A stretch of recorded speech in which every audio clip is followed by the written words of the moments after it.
sir. Bawal po dyan, sir, mag-luto. Sir, sabi na lang, sir, bawal po talaga, sir. Alis na lang ako. Sir, may chicks, oh.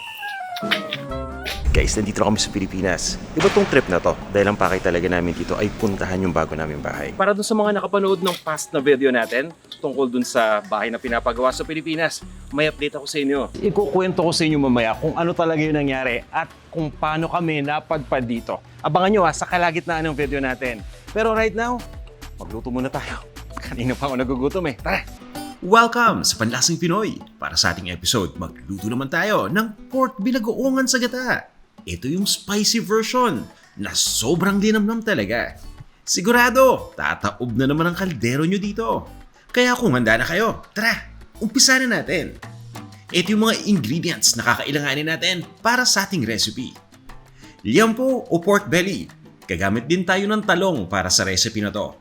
Kailangan din natin ng gata. Kakanggata ang gamit ko pero pwede kang gumamit ng delata. Ginisang bagoong, sibuyas, bawang, siling haba, Thai chili pepper. Kailangan din natin ng kamatis, paminta, at ng patis. At gagamit din tayo dito ng tubig. At pagdating naman doon sa mantika ng pangkisa, ipapakita ko sa inyo kung ano yung diskarte na gagawin natin. Pero bago ang lahat, i-prepare muna natin lahat ng mga ingredients para tuloy-tuloy na yung pagluto. Umpisa natin sa paghiwa ng mga sangkap. Inuuna ko dito yung kamatis. Ang gamit ko dito yung hinog na kamatis. Dinadice ko lang yan. Pero kung wala talagang hinog na kamatis na available, kung talagang yung green na kamatis lang, pwede na rin yan. Pero para sa akin, mas preferred ko talaga yung at least ganito or kahit hinog na hinog. Pwedeng-pwede yan. Once na mahiwa na natin lahat ng mga kamatis, itabi lang muna natin. At ituloy na natin yung pag-prepare pa ng ibang mga ingredients. Next naman, yung siling haba. Itong siling haba, pwede nating ilagay ng buo. Nasa sa inyo yan Pero kung gusto niyo ng medyo maanghang talaga yung ating dish, hiwain lang ninyo. Ang ginagawa ko dyan, hinihiwa ko lang diagonally. Nasa sa inyo rin kung gaano karami Depende sa tapang nyo sa anghang. Guys, so nga pala sasabihin ko lang sa inyo na itong ating location right now ay nasa tabi ng isang construction site rin. Hindi ito yung construction ng bahay Pero ayun, may konting ingay kaya pagpasensya na kung may pumapasok na ibang audio dito sa mic natin. O next naman, yung sibuyas naman yung hiwain natin. Ang gamit ko talaga dito, sadya, itong purple onion o yung tinatawag natin pulang sibuyas. Dahil talagang malasang malasa to. Bagay na bagay yung lasa nito pagdating dito sa binagoongan kumpara dun sa mga light colored katulad na lang ng puti o ng yellow onion. At yung bawang naman. Itong bawang ay kinakrush ko lang at pagkatapos nga ay chinachop ko na to. Pagdating sa pag-chop ng bawang, mas okay yung hindi pino dahil kapag pinong-pino yung pag-chop natin, mas mabilis na masunog yan. Once na ma-chop, itabi lang muna natin ito at kunin na natin yung liempo. Ang gamit natin dito ay isang buong slab ng liempo. Actually, dalawang slab yan, hinati ko lang sa gitna. At ang laki ng hiwa dito, yung tipong pang sinigang, yung tipong malapad at makapal ng konti pero hindi kasing kapal ng adobo cut. Pero guys, alam nyo naman since kayo naman ang kakain, nasa sa inyo pa rin talaga kung gaano kalaki yung gusto ninyong gawing hiwa pagdating dito sa pork. At since buong slab nga ng pork belly ang gamit natin, hindi naman lahat yan pantay yung taba sa laman May mga extra taba pa rin yan. Kaya nga ginawa natin ang paraan. Iniwa ko yung extra na taba at yan nga yung gagamitin natin. Kumbaga sadya yan para pagmantikain. Pero dapat, importante dito na mainit na yung kawali natin bago natin tulutuin para nang sa ganun tuloy-tuloy lang yung pagmamantika nito. Okay guys malaking kawali ang gamit natin dito. Yan at sinigurado ko na mainit na. Dapat talaga mainit yung kawali natin para nang sa ganun unang-una hindi dumikit yung taba pagkalagay. Magsisear ka agad yan at magbabrown ka agad at mas mapapabilis ang pag-render ng fat nito. Importante lang na after 15 seconds ng paglagay halu-haluin na natin para nang sa ganun maging pantay yung pagkakaluto sa lahat ng sides at mapapansin niyo once na mag-brown na yan, unti-unti magmamantika na. Ituloy nyo na yung pagluto. Once na makita na ninyo yung unang senyales sa mantika na katulad yan, i-reduce nyo lang yung konti yung heat para nang sa ganun hindi ito masunog kaagad. At ituloy nyo lang yung pagluto hanggang sa ma-extract na natin yung eksaktong mantika na kakailanganin natin dito. Pero kung gusto niyo na palutungin pa tong ating taba na niluluto ay okay lang din, ituloy nyo. Pwede nyo kasing pampulutan yan, di ba? And at this point, eto, marami-rami na tong mantika na nakuha natin. More than enough na yan. I-turn off muna natin tong init para hindi masunog yung mantika at itatabi ko lang tong mga taba. Next step, iprito naman natin itong talong. Kung mapapansin niyo, ngayon ko pa lang to hinihiwa. Para nang sa ganun, hindi yan mag-oxidize. Kapag hiniwa kasi natin yung talong tapos pinabayaan lang natin sa open air, magbabrown yan. Yan yung iniiwasan natin. At dahil nga medyo may kaliitan yung gamit kong talong dito, hinihiwa ko lang yan ito 4 equal pieces. Kung medyo malaki-laki o mahaba yung talong na gamit nyo, kahit 6 equal pieces, okay na okay rin yan. Isa pa pala ha, hinugasan ko muna tong sangkalan dahil pinaghiwa natin ng baboy kanina yan eh. Pagdating naman sa pagprito ng talong, ang nilalagay ko lang dito na sada yung may balat para nang sa ganun hindi mag-absorb ng mantika. Pinapalambot ko lang yan tapos tinatanggal ko. At pagkatapos nga guys okay na to. Pwede na tayong mag-isa ng ibang mga ingredients. Binawasan ko lang ng konti yung mantika at una ko nang ginisa dito yung bawang. Igisa lang natin tong bawang hanggang sa mapansinan nyo na mag-brown na. Once na may konting indication na nagba-brown na yung bawang, ilagay nyo na kagad lahat ng sibuyas dito. At pagkalagay nga natin ng sibuyas, ituloy lang natin ang pag-isa dito ng mga 20 to 30 seconds. So bahagyang lalambot na yan, di ba? Hindi muna natin papalambutin ng sobra yung sibuyas dahil may igigisa pa tayo, yung kamatis. So after 30 seconds, ilagay na natin yung kamatis dito. Ito yung kamatis kanina na na-dice na natin, ha? At ituloy lang natin ang pag-isa hanggang sa lumambot na yung kamatis at yung sibuyas. Mga 1 hanggang 1.5 minuto, saktong-sakto yan. At naka-high heat tayo, ha? Ang importante dito habang nagigisa, dapat halu-haluin natin yan. At kung gusto niyo na medyo may anghang na kagad, naglalagay lang ako dito ng 2 pirasong Thai chili pepper. Habang ginigisa at lumalambot yung sila, yung oils yan lumalabas na rin, diba? At ilagay na nga natin dito yung liempo. Pag nagigisa ako ng liempo, sinisigurado ko na inahalo kong mabuti yan. Mga 20 seconds muna na pinapares ko pagkalagay. At pagkatapos nga hinahalo-halo ko na at itinutuloy ko ang pag-isa dyan hanggang sa mag-light brown na yung outer part. Kung gusto nyo mas maging maganda yung texture ng liempo, pwede nyo pang tagalan ng konti yung pag-isa. Basta importante, halu-haluin nyo lang palagi. At nilalagay ko na nga dito yung bagoong. Ang gamit ko dito ay yung gisado na bagoong alamang. Ito yung mabibili natin na nakabote na sa mga supermarkets. Pero kahit yung bagoong palengke na hilaw, pwede ninyong gamitin dyan ng hindi pa ginigisa. Kumbaga dito na lang natin lulutuin yung bagoong. Medyo tricky yan lalong-lalo na kapag hindi ka sanay dun sa bagoong na ginagamit mo. Kaya importante pa rin sa akin na tinitikman to once in a while para talagang makontrol natin yung alat. Naglagay din pala ako ng konting suka kanina para nang sa ganun makontrol naman natin yung lansa ng bagoong. Konti lang huwag yung damihan masyado. Pati rin yung taba kanina na prito natin, yung crispy. Pwede nyo rin ihalo dito, nasa sa inyo yan Ilagay nyo na rin yung tubig dahil kailangan pa natin itong pakuluan at simmer hanggang sa lumambot. Guys, habang pinapalambot natin yung pork, itutuloy ko na yung kwento ko para naman at least updated kayo kung ano na nangyayari dun sa house construction dito. At yun nga guys, kung paano kami napadpad dito sa lugar na to. Nagsimula ang lahat sa Tampa, Florida. Madaling araw pa lang, pumunta na kami kagad sa airport para sa flight namin. So guys, nandito na kami sa Tampa Airport. Medyo maaga ng konti kaya sarado pa. At ito na nga yung start ng journey namin going to the Philippines. So, Tampa to San Francisco muna. And then may layover for about 4 hours. And from San Francisco, diretso na kami sa Manila. Sobrang aga nitong flight namin, kaya nga antok pa kami lahat Ayun, pagkalipad ng eroplano, natulog muna kami. Dahil nga mahaba-haba din tong flight na to, mahigit 5 oras. So may pagkakataon talaga ikaw na matulog dito sa eroplano.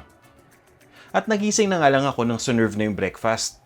Siyempre, kakain muna ako para may lakas ako na matulog uli. Ayun, enjoy naman yung breakfast dito. Natulog ako uli hanggang sa makadating na kami sa San Francisco.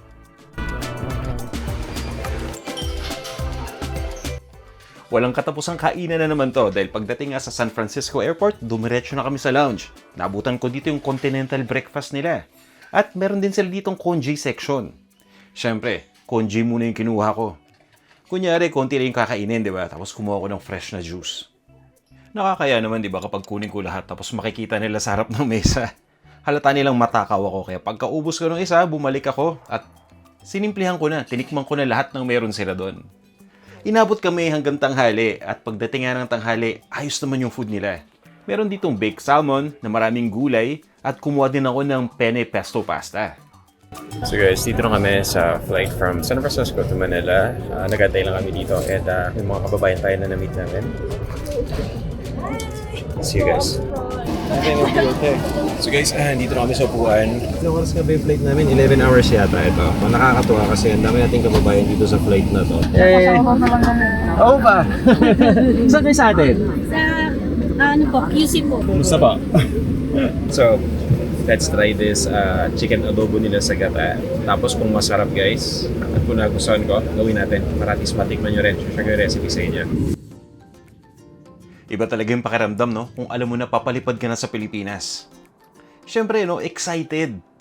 Ito yung pakiramdam ng bawat balikbayan.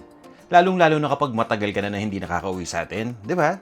At para nga hindi mas stress ito, hindi ko muna iniisip kung ano yung mga magiging problema doon. Kain muna tayo. Sakto, nag-serve sila ng dinner. Gabi kasi yung flight eh. Okay yung appetizer nila dito. Oak roasted hot smoked salmon. At meron pang baby spinach salad. At eto nga yung main course. Chicken adobo sa gata dapat yan. Kaso nga lang nung natikman ko, hindi lasang adobo, mas lasang ginataan. Hindi ako masyadong masaya, kaya dinaan ko na lang sa dessert. Mabuti na lang. Okay naman yung dessert nila dito. Kahit simple lang, di ba? At yun nga, meron pa sila ditong papadjama. Kaya sinuot ko na rin at natulog na ako. Para pagdating sa Pilipinas, meron ng extra strength. At maaga din ako nagising. Pagkagising, kain na naman. Humingi ako dito ng noodles tapos meron pa sila ditong Philly steak sandwich. Breakfast na to. Dahil isang oras na lang, maglalanding na kami sa Pilipinas. Mabuti na lang na-enjoy ko yung breakfast. Nakabawi naman ito dun sa adobo nila kagabi. Kaya masaya na rin ako. At hindi nga nagtagal, naglanding na yung eroplano. So guys, Station Manila at nandito kami sa paborito naming section, ang baggage claim area.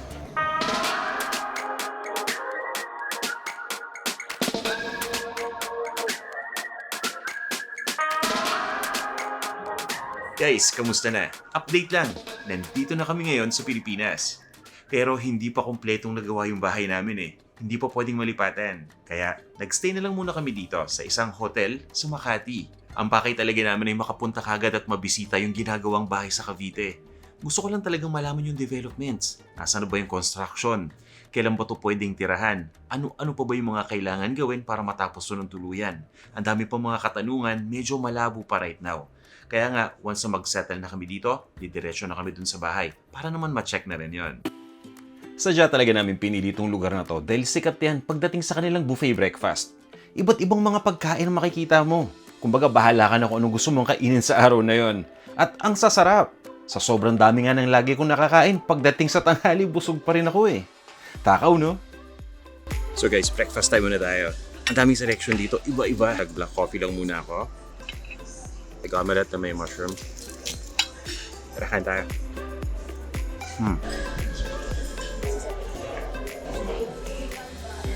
Kanina ko pa gusto magkamay eh, kaso aalis kami. Kaya, sarap kamay nito. Tignan nyo guys. So, diba? Ito danggit oh. Ito pwede kong hawakan. Guys, may taho rin dito. Nakakamiss to, no? Guys, sadya talaga nag-relax muna kami at dinaan na nga lang sa pagkain yung mga unang araw namin dito sa Pilipinas. Malaki kasi talaga ang kutob namin na pagdating namin doon sa bahay, magiging tuloy-tuloy na yung mga problema. At hindi naman kami nagkamali doon. Pumunta na kami sa site, hoping na makatira kagad doon sa bahay. Unfortunately, hindi talaga eh. Pinasok nga namin yung mga kwarto, thinking na baka pwedeng sa kwarto muna kami mamalagi, no? Pero guys, marami pang gagawin. Yung kusina hindi pa gawa, yung palikuran ng bahay, like yung dirty kitchen, layo talaga, hindi pa tayo makaluto, no? Actually, yung buong bahay siguro nasa mga 70% pa lang nagawa. Ang totoo niyan guys, siguro mga 2 buwan pa yun kung mamadaliin at kung maayos yung pagkakagawa. Kasi talagang nung chinek namin guys, hindi talaga matiran agad-agad eh. Ang dami pang mga back jobs, ang dami pang mga kulang. Ito yung tipong parang walang nagsusupervise. So, talagang piyesta yung issue dito. Tinatawanan ko na lang. Kasi kung hindi, lago tayo. Masisiraan tayo ng bait niyan. So, isa pa pala, pinilit ko talaga na hindi mainis. Talagang bumigay ako sa galit eh. Hindi naman siguro ako masisisi. As in, kailangan ko sabihan sila na hindi maayos yung ginagawa. Siguro naman karapatan ko yan, diba? So right now, meron kami ditong panibagong finishing contractor na kinakausap at nakita na namin ng final work ito. So, I think na makakatulong sila sa amin. Kumbaga, I'm seeing this as the savior na magre-resolve sa lahat ng mga issues na nakikita namin dito. Hazard to eh. Ay, ito pa pala. Oo. Yun o. Ito mapipinturahan dito. Tingnan mo. Yeah. Chip na. Ang dami ng chips. Opo, Yeah. Hindi lang yan eh. Kasi yung itong ginawang tapal eh. Maganda pa nga yung mumura yung furniture eh. Hindi mo mahalata yung tapal ng mga screw eh. Actually, lahat disappointing. Kaya sabi ko, Wala siya sa eskwela. Kung meron pwedeng solusyon eh. Walang eskwela, di ba di modular? Ang kulit. Ang nangyari ngayon, nagpapacheck kami sa second opinion sa another contractor kung ano yung dapat gawin. Finishing contractor to, may category pa na. Okay, balik na yan. Balik na natin. Guys, ito dapat yung office natin. Balik lang, no? So, ito. Unfortunately, umulan ng isang araw. Tumulo. Buti nga, hindi pa na-damage itong mga modulars eh. Yun yung kinakatakutan kayo, no? Totoo nga yung mga nagko-comment sa inyo. Sabi na, pag wala kayo dyan, hindi pinantayan, hindi naasikaso, hindi ginaganda yung trabaho. I think totoo yun. Pagkakamali kayo, nominado ako, nakalungkot. Kasi nga, halos lahat kailangan palitan. Yung mga pintuan, lalo na sa master's bedroom, yung ilalim, kung makikita ninyo, pinatsihan ng plywood. Diba? Anong klaseng trabaho yun? Wala. Ganun talaga. Kasalanan ko dahil wala kami dito nung pinagawa. Kaso ano naman gagawin ko? Nandito kami. Hindi din ako nakapagtrabaho masyado. Diba? Pero talagang ganyan. Kaya umuwi na nga muna kami dito. At kasalukuyan nga, lalo kong ginagana na maghanap ngayon ng bahay na mauupahan namin. Kasi sayang naman kapag naka-hotel ka, no? This will take months. Nakita niyo naman yung sitwasyon dun sa bahay, no? Kakalungkot talaga. Ang gagawin na lang natin is, babantayan natin to everyday para talaga matapos na. Maghahanap-hanap na kami ng bahay na marerentahan at hahanap kami doon sa malapit sa construction site para talagang mamanduhan na namin. At yun nga guys. At yan nga yung dahilan kung bakit kami nandito ngayon. Ito na yung bahay na inuupahan namin. Nasa loob lang din to ng same subdivision, kaya pwede na kami magpunta anytime dun sa construction site para mag-check. O tara, ituloy na natin tong ating niluluto. At this point, malambot na yung pork at saktong-sakto lang yung dami ng sauce. Tinimplahan ko lang yun ng ground black pepper. At syempre, para mas maanghang, depende sa inyo kung gusto nyo lang. Naglalagay ako dito ng siling haba at ng Thai chili pepper. Guys, again optional lang yan. Pwede hindi kayo maglagay ng sili. At niluluto ko lang to ng mga 2 minutes pa para kumapit yung lasa ng sili dito sa sauce. Kung gusto niyo na medyo saucy, eto, dagdagan pa natin ng gata yan. Pagkalagay ng gata, mabilis ang luto na lang to. Around mga 1.5 to 2 minutes. At pagdating sa lasa, i-adjust lang natin ng konti. Kahit marami na yung kaninang bagoong alamang, kinulang pa tayo ng alat eh. Konting patis lang. Nasa sa inyo na, kaya importante tinitikman palagi at ilagay na natin yung talong. Ito na ang ating pork binagoongan sa gata. Tikman na natin. Yan pinagsama na natin yung pork pati yung talong.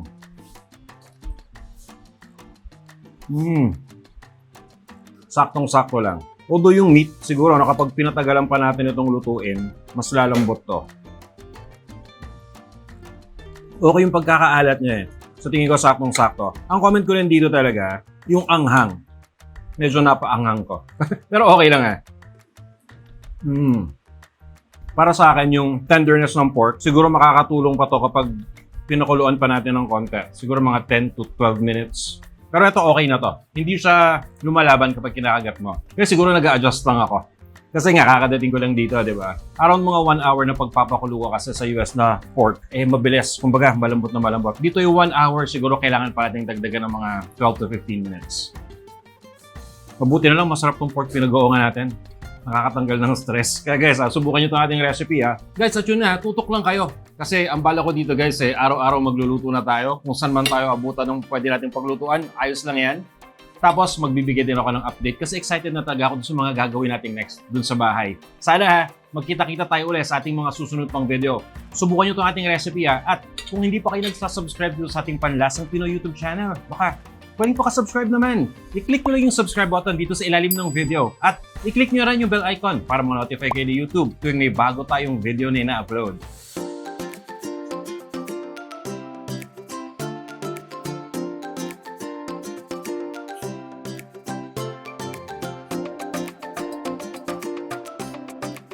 Kamusta? Sir, salamat Ayos. Sige po, thank you. Thank you. Thank you. Tara, kain tayo.